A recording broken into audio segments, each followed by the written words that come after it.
The temple will be re-erected again in the end of times.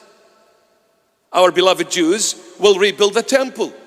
In the book of Daniel, when we see about the rebuilding of the temple in Jerusalem, the Lord Jesus makes reference to the book of Daniel, or to Daniel's prophecy. The Lord Jesus makes reference to Daniel's prophecy in Matthew 24:15.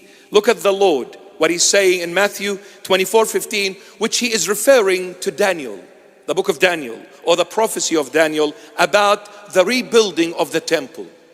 He is saying, therefore, when you see the abomination of desolation spoken of by Daniel the prophet standing in the holy place, whoever reads, let him understand.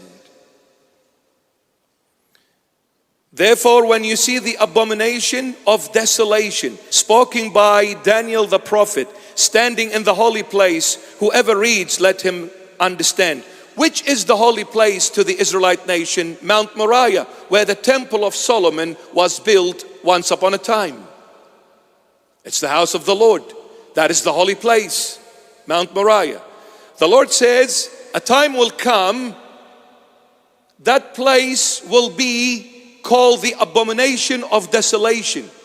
So whoever is standing on that holy place, meaning the temple will be re-erected again in the end of times.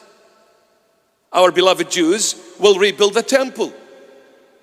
This is the whole dilemma in the Middle East, and more so between the Israelis and the Palestinians. It's about land, it's about position, it's about worship.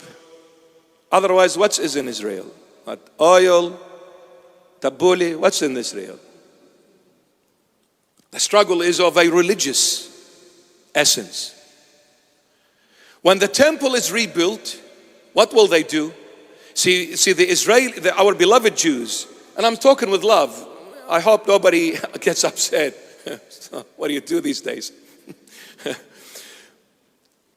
Why do they go to the Wailing Wall and pray there? They are crying. They are shedding tears and asking Yahweh, Adonai. They can't call Yahweh, they call him Adonai because it's too, you need to be prepared to call him Yahweh. So they call their God, the God of Israel. Okay, why? Because they're crying, rebuild the temple for us, rebuild the temple for us. But the only way to rebuild the temple, you have to wipe two things, which is very holy with Muslim world, which is the Masjid al-Aqsa and the Dome of the Rock. Dome of the Rock, they need to be brought down for the temple to be erected. When the Jewish people, our beloved Jewish people, when they rebuild the temple, they'll start giving offering as animal sacrifices as their forefathers did in the Old Testament. Because to them, the Messiah hasn't come yet. So they need to give an animal sacrifice and sprinkle the blood for the forgiveness of sins. Any blood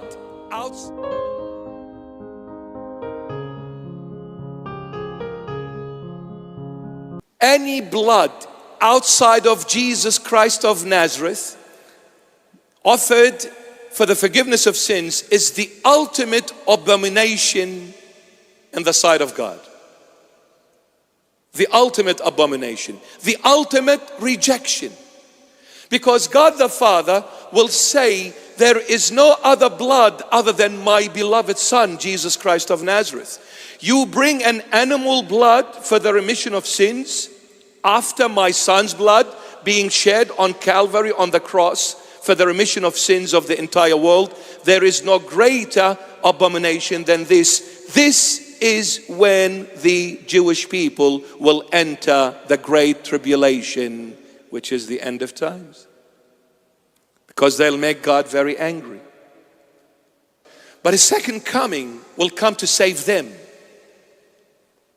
But must go through the great tribulation where the Lord will squeeze them so hard.